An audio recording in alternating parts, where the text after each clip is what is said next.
Assalamualaikum, jangan lupa angkat tangan kanan dan lalu tekan tombol subscribe yang sudah subscribe. Terima kasih sebanyak-banyaknya. Mari kita lanjutkan cerita sebelumnya. Bab 1393. 400 miliar. Untuk sebuah gedung perkantoran mewah seperti ini, harganya sangat rendah. Hal ini juga pasti ulah dari keluarga Queen. Saya akan menawar 10 triliun. Baru saja pembawa acara selesai berbicara, Zufar berdiri dengan cepat dan menawar dengan lantang. Dia terlihat sekali sedang menantang Teguh. Harus aku akui, Tuan Teguh, kamu memang keren sekali tadi. Sayangnya, percuma kalau punya kekuasaan tapi tidak punya uang. Kalau tidak ada uang, semuanya akan sia-sia. Anjing kampung tetaplah anjing kampung. Pengemis tetaplah pengemis. Zufar yang semakin angkuh melanjutkan kata-katanya, kalau ada yang tidak punya uang, cepat pergi dari sini. Jangan sok-sokan berada di sini. Teguh sudah lama tidak bertemu dengan orang yang tak tahu malu dan tak tahu diri seperti ini. Dia juga malas membuang-buang waktunya dengan manusia semacam ini. Setelah itu, Teguh mengeluarkan suara terkekeh dan berkata, aku hanya akan menawar harga satu kali. Siapapun yang berani menawar lebih tinggi, akan aku berikan menara Dahlia padanya. Selanjutnya, Teguh Laksmana mengangkat tangan dan berkata, aku menawar 100 triliun. 100 triliun. Pernyataan Teguh membuat seluruh ejekan Zufar sebelumnya menghilang entah kemana. Zufar langsung lemas tak berdaya di tempat. Di balai lelang, semua orang juga kembali dikejutkan oleh kehebatan Teguh. 100 triliun. Ini adalah jumlah yang sangat besar. Bahkan jika menggabungkan semua aset mereka, angka setengah dari 100 triliun tidak akan tercapai. Pria ini terlihat biasa-biasa saja, tapi siapa dia sebenarnya? Dia berhasil membungkam mulut orang-orang yang meremehkannya dengan 100 triliun. Seketika, semua konglomerat terdiam dan tak ada yang berani menawar lagi. Pada akhirnya, waktu lelang segera berakhir setelah tidak ada yang berani menawar lagi. Teguh adalah orang pertama yang memecahkan keheningan, pembawa acara, karena tidak ada yang menawar lagi, apa kita bisa mengumumkan hasil lelangnya? Iya, Tuan Teguh terpilih menjadi pemilik Menara Dahlia karena tidak ada yang menawar lagi. Setelah hasil lelang diumumkan, para konglomerat di tempat lelang perlahan-lahan mulai sadar.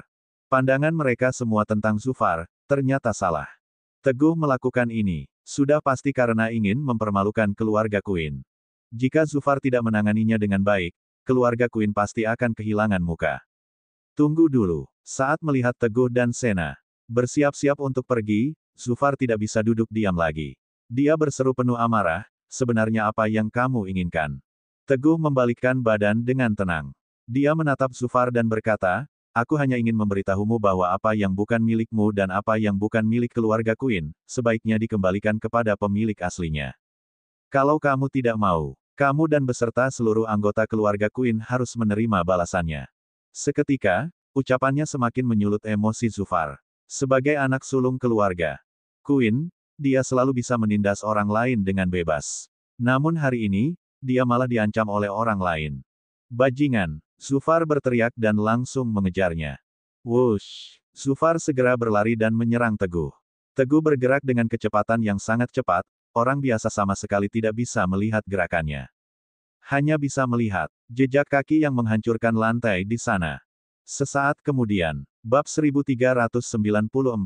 Dia sudah berdiri di depan Teguh, melompat, dan berusaha menendangnya. Cari mati kamu. Sena mendengus gusar dan berhasil menghalau serangan bajingan itu. Sena terkejut melihat lawannya dan wajahnya yang cantik terlihat bingung. Ternyata dia adalah seorang master alam bela diri. Alam bela diri master. Meskipun hanya tingkat pertama di alam bela diri, tetapi kemampuannya sudah melampaui manusia biasa. Beraninya kamu. Sena terlihat sangat terkejut. Zufar benar-benar memiliki kekuatan seorang master di alam bela diri, bahkan senjata api biasa pun tidak bisa menembus badannya. Namun, tampaknya kekuatan Sena tadi lebih tinggi dari tingkatannya. Bajingan ini mendengus kesal dan berkata dengan sebal, hei, aku tahu kekuatanmu lebih tinggi dariku. Tapi aku sarankan kamu untuk tidak mencari masalah denganku. Memang lebih kuat, mau bagaimana lagi? Dia berani muncul dengan bangga di dunia sekuler, tentunya dia memiliki kepercayaan diri.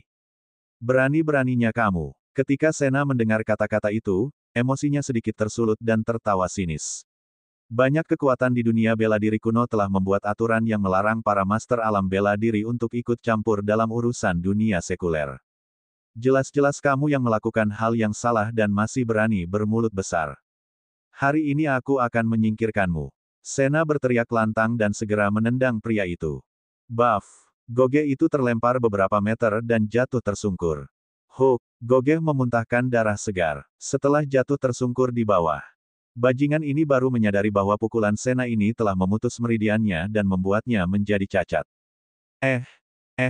Aku. Bajingan itu terkejut dan menjerit kesakitan. Dia bahkan tak bisa berkata-kata lagi. Dia hanya bisa menatap Sena penuh dengan kebencian. Wush! Wufar tak bisa-bisa menyembunyikan ketakutan dari dalam dirinya ketika melihat semuanya dengan mata kepala sendiri. Sialan! Kekuatan Goge telah teruji. Selama bertahun-tahun dan dia tak pernah kalah sekalipun. Sekarang, dia malah dihancurkan oleh seorang wanita hanya dengan satu kali serangan. Kekuatan apa sebenarnya yang dimiliki wanita ini? Siapa dia sebenarnya? Zufar tak menemukan jawabannya. Biar aku katakan sekali lagi.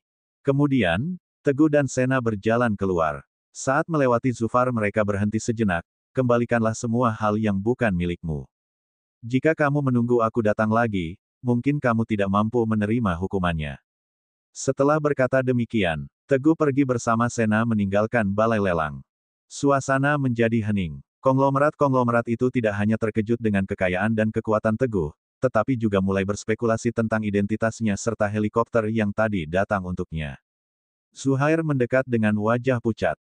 Dia bertanya dengan emosi yang bergejolak, "Kak, sekarang kita harus bagaimana?"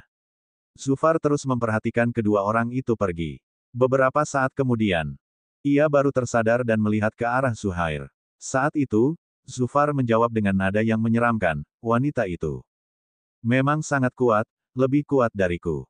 Dia juga seorang master alam bela diri. Namun, selama dia masih manusia, dia tidak akan bisa menahan serangan yang lebih kuat dari dia." Serangan yang lebih kuat. Zuhair mengerutkan keningnya dan memikirkan maksud ucapan kakaknya. "Kak, apa kamu berencana menggunakan cara terakhir itu?" Serangan yang lebih kuat. Itu adalah cara terakhir yang bisa mereka lakukan. Benar, cara terakhir. Zufar mengangguk dan melanjutkan kata-katanya. Biarkan mereka menang kali ini. Bab 1395. Setelah Teguh dan Sena menyelesaikan semua prosedur, mereka langsung menuju ke kampung kota. Mengenai rencana milik licik Zufar Queen, dia bahkan tidak tahu dan kalaupun tahu, dia tidak peduli akan hal itu. Dia telah mendaki Gunung Kemala dan menjelajahi benua Eronia. Bagaimana mungkin dia bisa menaruh hati pada seorang putra konglomerat di kota Jahan yang kecil ini? Kampung kota. Sejak Teguh dan Sena pergi, Selbage dan Luciana Junot terus berjaga di depan pintu setelah mereka selesai makan. Meskipun Luciana ingin mengetahui kebenaran tentang orang tuanya, dia juga tidak ingin melibatkan Teguh dan Sena yang tidak bersalah dalam masalah ini. Wajah cantiknya telah dipenuhi dengan kekhawatiran sedari tadi.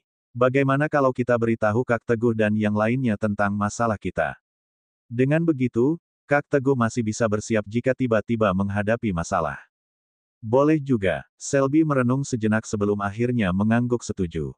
Tunggu sampai Kak Teguh dan yang lainnya pulang, baru kita beritahu mereka. Saat kakak beradik itu sedang berdiskusi, Teguh dan Sena memasuki halaman. Kak Teguh. Mereka segera keluar untuk menyambutnya. Selby, Luciana. Teguh tersenyum menatap keduanya lalu menyerahkan kontrak Menara Dahlia yang baru saja dilelang. "Ini adalah hadiah pertamaku untuk kalian." Hadiah. Terlebih lagi, hadiah yang pertama. Kakak beradik itu saling tatap penuh dengan sorot mata terkejut. "Terima kasih, Kak Teguh." Selby mengucapkan terima kasih lalu meraih amplop berisi kontrak itu. Teguh tersenyum. "Buka dan lihatlah. Aku yakin kalian akan sangat menyukainya." "Baiklah." Selby membuka amplop itu dengan hati-hati, seiring dengan Luciana yang juga mendekat padanya. Ketika mereka mengintip ke dalam amplop, keduanya langsung tercengang. Tangan Selby menggantung di udara, kemudian dia mendongak pada Teguh. "Kak Teguh, ini beneran. Astaga, kamu sudah mengambil alih Menara Dahlia." Luciana yang terpaku di tempat tampak terpana. Bibir seksinya menganga dan raut wajahnya penuh ketidakpercayaan. Menara Dahlia. Gedung itu adalah hasil kerja keras orang tua mereka selama bertahun-tahun dan juga merupakan gedung pencakar langit ikonik Junot Group pada masa itu. Terlebih lagi, gedung itu adalah saksi kejayaan keluarga mereka di masa lampau. Kakak beradik ini ingin memperoleh kembali gedung tersebut lebih dari siapapun. Mereka berdua juga lebih mengerti daripada siapapun. Tadinya ini adalah hal yang mustahil. Namun ternyata, Teguh hanya butuh 1 sore untuk mendapatkan kontrak itu. Beneran, dong. Ini baru hadiah pertama, ujar Teguh dengan santai. Selby, Luciana, tenang saja. Perlahan tapi pasti, aku akan membantu kalian memulihkan kejayaan Junot Group seperti sedia kala. Dengan kekuasaan dan kedudukan Teguh saat ini, menyelesaikan masalah kecil seperti ini sama sekali tidak sulit. Bahkan, hanya dengan mengucapkan 1 kalimat pada bayangan, itu sudah cukup. Namun, dia datang untuk memenuhi janjinya.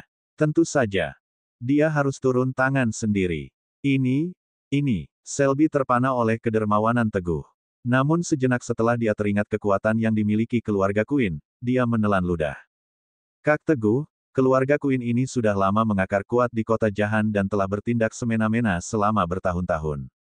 Mereka tidak pernah kalah, katanya penuh dengan kekhawatiran. Mengambil kembali gedung itu sama saja dengan merebut mangsa dari mulut harimau. Takutnya, keluarga Queen tidak akan menyerah begitu saja. Binar di mata Luciana juga perlahan memudar. Semakin lama dia merenung, semakin dia sadar akan kekuatan keluarga Queen yang besar, dan semakin khawatir pula akan Teguh. Anehnya, Teguh malah tertawa begitu mendengar ucapan Selby. Mungkinkah keluarga Queen yang kecil itu mampu melawan takdir? Kalian berdua jangan khawatir. Sena juga tersenyum santai. Dengan kekuasaan dan kedudukan Teguh, mereka tidak akan bisa mengusiknya bahkan jika 100 atau 1000 keluarga Queen digabungkan. Bab 1396. Siapkan diri kalian untuk menerima apapun yang terjadi. Kakak beradik itu tercengang sejenak, kemudian menyadari situasinya. Benar juga, harga jual akhir Menara Dahlia adalah 10 triliun. Jika Teguh bisa dengan mudah mengeluarkan 10 triliun, tentu saja dia memiliki kekuatan dan kedudukan yang tidak bisa diabaikan.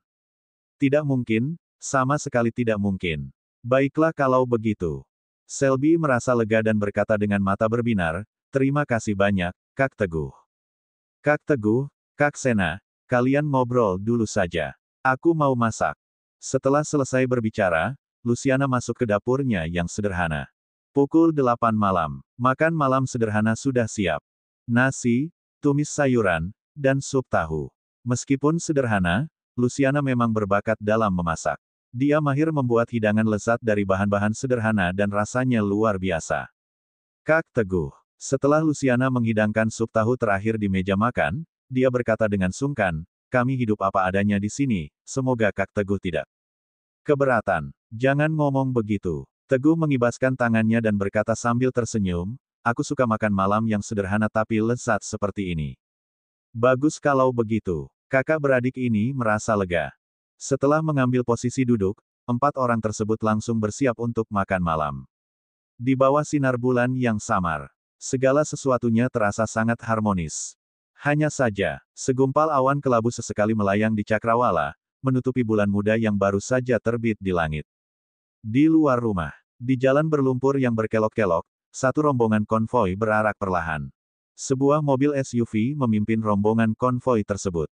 Di dalamnya ada Zuhair Queen dan Zufar Queen. Keluarga Junot, sudah saatnya untuk mengakhiri ini semua. Zufar melompat turun dari mobil dan menatap ke arah gubuk yang tidak jauh dari sana. Matanya berkilat penuh amarah dan kata-kata dengan nada yang dingin keluar dari mulutnya. Kak, Zuhair juga menggertakkan giginya dan mendengus. Menurutku, ini semua enggak akan terjadi kalau kita memusnahkan mereka sejak lama. Saat mereka berbicara, brak, beberapa rombongan preman turun dari mobil di belakangnya. Mereka telah dipersenjatai habis-habisan. Saat ini, masing-masing dari mereka memegang senjata aneh yang dibuat khusus untuk menghadapi Master Alam Bela Diri. Di dalamnya berisi peluru khusus yang berbeda dari peluru biasa. Keluarga Queen mampu bertindak semena-mena di kota Jahan karena mereka telah menampung dan membiayai banyak Master Alam Bela Diri yang diasingkan selama bertahun-tahun. Sebagai gantinya, para Master Alam Bela Diri mengabaikan aturan dunia seni bela diri kuno dan bekerja untuk keluarga Queen. Hanya saja, semua itu dilakukan secara sembunyi-sembunyi dan lokasinya jauh di Sankara sehingga tidak diketahui oleh orang-orang di ibu kota. Oleh karena itu, Keluarga Queen memiliki pemahaman yang mendalam tentang para master alam bela diri dan tenaga dalam serta cara melawan mereka. Bos, mereka segera berkumpul di belakang Zufar. Lanjutkan sesuai rencana semula. Zufar meletakkan kedua tangannya di belakang punggung. Dia memerintah tanpa menoleh ke belakang dengan ekspresi dingin. Tim pertama, kepung area ini dan bersiaplah untuk membakar. Tim kedua, tim ketiga, tim keempat. Kepung mereka dari depan, kiri, dan kanan. Jangan beri mereka celah untuk kabur. Pada saat listrik padam, orang-orang di dalam rumah pasti akan keluar. Kemudian, tembaki semuanya dengan kekuatan penuh, jangan ragu-ragu. Mereka menggunakan peluru khusus untuk melakukan serangan membabi buta dengan cakupan yang luas. Zufar percaya bahwa dengan cara ini, Teguh tidak akan selamat. Siap, laksanakan. Semua orang yang diperintahkan mulai bertindak. Operasi pengepungan pun dimulai. Bab 1397. Apa yang bisa dilakukan oleh seorang master alam bela diri? Aura kejamnan licik terpancar dari wajah tampan Zufar, dua hal yang tampak tidak serasi. Aku enggak percaya tubuh fanamu itu masih bisa bertahan hidup di bawah serangan api yang sedemikian hebat. Saat dia bergumam, para bawahannya sudah sampai di lokasi yang ditentukan dan tinggal menunggu listrik padam. Sementara itu, di sebuah ruangan, Teguh dan 3 orang lainnya sedang menikmati makan malam dengan bahagia. Tiba-tiba, lampu pijar kekuningan berkedip sekali lalu padam. Mati listrik lagi, iya. Seingatku, aku sudah bayar listrik bulan ini. Luciana dan Selby terdiam, masing-masing bergumam dengan bingung. Sena merasa ada yang tidak beres. Dia mengintip melalui jendela dan melihat beberapa bayangan samar dalam kegelapan. Teguh. Di luar ada banyak orang, ujarnya. Selain itu, mereka membawa senjata khusus. Tampaknya mereka datang dengan persiapan yang matang. Begitu mendengar ucapan Sena, wajah Selby dan Luciana berubah pucat pasi karena terkejut. Kak Teguh, Selby berkata dengan panik. Mereka pasti orang-orang suruhan keluarga Queen. Cepat pergi, keluarlah dari pintu belakang, mumpung masih ada waktu. Sudah tidak sempat. Teguh menggeleng. Tempat ini sudah dikepung rapat. Bahkan seekor nyamuk yang terbang keluar akan ditembak hingga hancur berkeping-keping. Mereka sudah lama memutus jalan keluar kita. Mata Selby membelalak karena terkejut dan putus asa. Dia menengok keluar jendela. Sekilas, dia melihat puluhan orang berjaga di depan gerbang. Maafkan kami, Selby berkata dengan penuh penyesalan. Kak Teguh, jika bukan karena kami, kamu enggak akan terseret masalah ini. Keluarga Queen juga tidak akan menyerangmu. Aku enggak apa-apa. Teguh justru berdiri sambil tersenyum. Dia menepuk bahu Selby lalu berjalan menuju pintu. Kakak beradik itu bisa mendengar. Suaranya yang penuh percaya diri. Para pengecut ini sama sekali bukan ancaman bagiku. Kalian makanlah dengan tenang. Aku yang akan mengurus mereka. Sena, pastikan semuanya aman di dalam. Setelah memberikan instruksi, Teguh pun berjalan menuju pintu keluar. Kak Teguh. Kak Teguh. Kakak beradik itu merasa panik saat menyaksikan situasi ini. Puluhan orang bersenjata menunggu di luar, akankah Teguh dapat kembali dengan selamat? Jika terjadi sesuatu yang buruk padanya, mereka berdua akan menanggung dosa. Tenang, jangan khawatir. Sena menarik tangan keduanya yang sudah pasrah. Kita inakan saja dengan baik, Teguh enggak akan kenapa-kenapa, katanya dengan santai. Serahkan masalah di luar padanya. Setelah berusaha menenangkan, Sena mengambil beberapa potong daging terakhir dari mangkuk dan memberi kakak beradik itu masing-masing satu potong. Santai dan nyaman, tenang dan damai, seolah-olah Teguh hanya keluar untuk bermain-main saja. Kekhawatiran Selby dan Luciana seketika menyusut saat melihat Sena yang bersikap sangat tenang, meski saat ini mereka masih belum bisa tertawa dan makan dengan gembira. Kedua orang itu meletakkan alat makan mereka dan menunggu dengan canggung. Sementara itu, di luar rumah, saat Zufar tidak melihat ada orang yang keluar setelah listrik padam, dia memerintahkan anggota tim pertama untuk menyiram bensin dan bersiap-siap membakar hidup-hidup Selby beserta 3 orang lainnya. Dia telah merencanakan segalanya dengan baik. Wush! Tiba-tiba, muncul sesosok bayangan di tengah keremangan malam. Duar, brak, boom, mendadak terdengar bunyi gaduh. Sosok bayangan itu bagaikan citah yang gesit, bergerak cepat ke sana kemari. Hanya dalam beberapa detik, dia telah menendang keluar semua orang yang hendak menyiramkan bensin. Aduh, Sakit banget. Ya ampun. Selanjutnya, terdengar suara jeritan memilukan yang bergema jauh di malam yang sunyi. Mereka langsung lumpuh di tempat setelah ditendang oleh bayangan misterius itu. Wush! Tak lama kemudian, seseorang muncul di tengah halaman dan berjalan dengan gagah menuju Zufar. Dia adalah Teguh, sosok yang keluar dari rumah. Bab 1398. Bosan hidup. Zufar merasa terkejut sekaligus marah setelah melihat situasi tersebut. Dia pun segera memberi perintah, tembak. Tembak dia sampai mati. Duar, dor, boom, boom, suara ledakan terdengar bersahut-sahutan. Puluhan senapan di tiga arah yang berada dalam kegelapan, memuntahkan lidah api panjang. Seketika, halaman kecil itu menjadi terang benderang. Kemudian, terdengar suara tembakan yang menggelegar. Wus, shoot, duar. Saat itu juga, peluru-peluru khusus berterbangan memenuhi angkasa bagaikan belalang. Melesat langsung menuju Teguh dari segala arah, tanpa menyisakan tempat untuk berlindung. Sementara itu, Teguh tertegun seperti ketakutan. Dia berdiri diam di tempatnya. Sama sekali tidak bergerak, tanpa adanya niat untuk menghindar. Tanpa tindakan, seakan-akan siap menerima segala sesuatu dengan tenang. Di bawah tembakan gencar ini, bahkan seorang master alam bela diri sekalipun tidak akan mampu bertahan. Semuanya harus mati, pasti mati. Kecuali kamu pergi ke surga untuk meminta Tuhan menolongmu. Senyuman licik muncul di wajah Zufar. Dia terlihat sangat puas. Haha, Zuhair juga menyeringai jahat. Kalau begitu, cepat kirim dia ke surga. Namun, tepat pada saat itu, ngung, peluru yang hanya berjarak 1 meter dari Teguh tiba-tiba tertahan di udara, seolah-olah saat itu juga waktu telah berhenti berputar. Bagaimana mungkin? Apa yang terjadi? Senyum di wajah Zufar dan Zuhair langsung memudar. Digantikan dengan penuh ketidakpercayaan. Senjata itu adalah senjata khusus yang berisikan peluru khusus juga. Bagaimana mungkin Teguh bisa menahan serangan senjata itu menggunakan kekuatannya?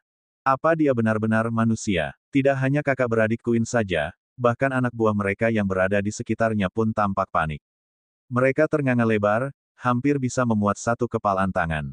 Puluhan pasang mata membelalak seperti akan melompat keluar dari tempatnya. Sialan, bagaimana bisa ada manusia yang begitu mengerikan di dunia? Mungkin saja, mungkinkah dia bukan manusia? Ada juga yang tidak percaya dengan hal ini.